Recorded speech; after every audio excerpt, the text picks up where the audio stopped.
Peuple révolutionnaire du Grand Sahel, d'Afrique et du monde, mon bonjour à vous. Et vous avez remarqué que ça fait un bon bout de temps que je ne réagis pas beaucoup sur les réseaux sociaux. Je n'interagis pas beaucoup avec vous et je ne fais pas beaucoup de directs.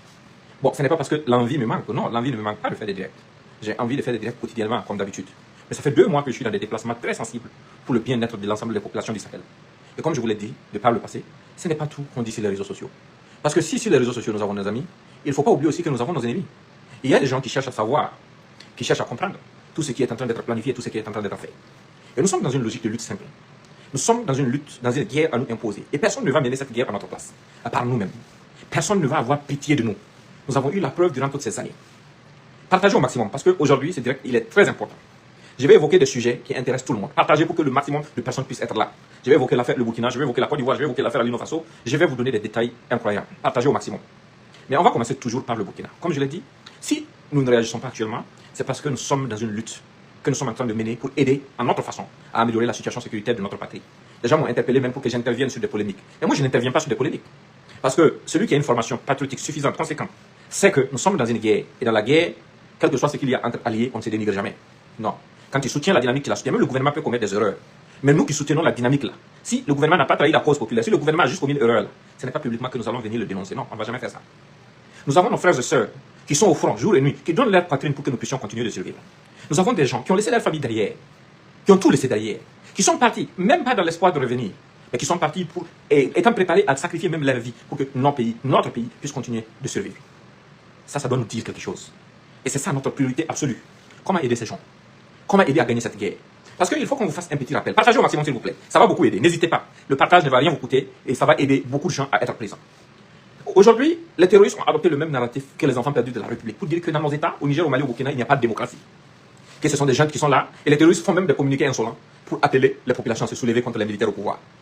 Donc les terroristes veulent nous convaincre qu'ils sont en train de lutter pour la démocratie. Mais on se fait un rappel simple. Le Burkina n'a jamais connu de démocratie sinon à l'arrivée de Roch. C'était la première vraie démocratie du Burkina après l'insurrection populaire. Mais c'est sous Roch que le terrorisme a commencé. C'est sous Roch que ces gens ont massacré nos concitoyens. C'est sous un régime démocratique que, entre guillemets, que ces gens ont tué nos populations, ont tué nos FDS, ont envahi nos villages. Et il faut qu'on se le dise. Ce n'est pas une question d'absence de démocratie. Ces gens ne peuvent pas avoir pitié de nous. Et parfois, les gens nous poussent et nous disent de prospecter d'autres voies. D'autres voies pour pouvoir régler ce problème. Ça veut dire quoi? Nous soumettre aux terroristes. Leur permettre de nous imposer la dictature. Mais on l'a tenté sous Roch. Parce que les terroristes ont été libérés. J'ai même publié la preuve matérielle sur cette page. Les terroristes ont été libérés pour pouvoir organiser des élections. L'armée a été affaiblie. De l'argent a été donné aux terroristes pour pouvoir organiser des élections. Et je le dis, je le répète. Mais ça servait à quoi? Absolument à rien du tout. Ça n'a pas aidé à sauver une quelconque vie. Au contraire, ça a aidé à renforcer les terroristes. On a affamé des gendarmes à Inata. Pendant qu'on donnait de l'argent aux terroristes juste parce qu'on voulait organiser des élections. Ça nous a aidé en quoi? Absolument rien du tout. Et les gens ont essayé, les terroristes dès le départ ont essayé de créer des conflits intercommunautaires entre les Burkinabés. Mais le Mouaga, c'est la noblesse. Le Mouaga est noble. Le Mouaga, c'est comment dirais-je, c'est quelqu'un de pacifique. C'est quelqu'un qui ne peut pas se faire manipuler par du n'importe quoi ou par n'importe qui. Ils n'ont jamais réussi. Ils n'ont jamais réussi cette manipulation parce que le Mouaga a compris. Parce que j'insiste sur ça parce que ces derniers temps, vous avez remarqué que les enfants perdus de la République ont commencé à surfer sur une rhétorique. C'est une rhétorique pareille à la rhétorique que les terroristes utilisent, ou bien qu'ils ont passé le temps à vouloir utiliser pour pouvoir opposer les communautés au niveau de notre pays. C'est celle de l'identité ethnique. Mais aujourd'hui, dans nos pays, là, qui est Moussi, qui n'est pas Moussi? On ne le sait pas. Nous avons des femmes qui sont Moussi. Nous avons des enfants qui ne parlent même pas nos langues, qui parlent seulement le moré. Eux-mêmes qui disent ça, là, ils ont annoncé ici sur les réseaux sociaux qu'ils est un Rwanda. Et ce sont ces gens qui viennent surfer sur des questions ethniques. Et qui viennent dire qu'ils interpellent le Moro Naba. Ça me fait mal quand ils disent ça. Ils sont qui pour interpeller le Moro Naba? Ils sont très insignifiants. Le Moro Naba est au-dessus des questions politiques. De même que l'émir du Liptako. De même que le chef de Bobo, le Bobo Mandalay. Et tous, ils sont au-dessus de la politique. Le président de la communauté musulmane, Moussa Kwanda et autres, ils sont au-dessus de la politique. Ce sont des valeurs que le peuple consulte, que les autorités consultent, quand il est question de vie ou de mort pour notre nation. Ils connaissent leur place, ils respectent ça. Et ce que ces petits bandits ne savent pas là, est qu'au niveau des chefferies là, moi je suis le fils d'un chef de canton, père son âme. Dans toute ma lignée, je suis un prince, dans toute ma lignée Songoï, j'ai toujours été un prince, mon père a été chef, son père a été chef, mon grand-père a été chef, mon arrière-grand-père a été chef, dans toute ma lignée c'est comme ça.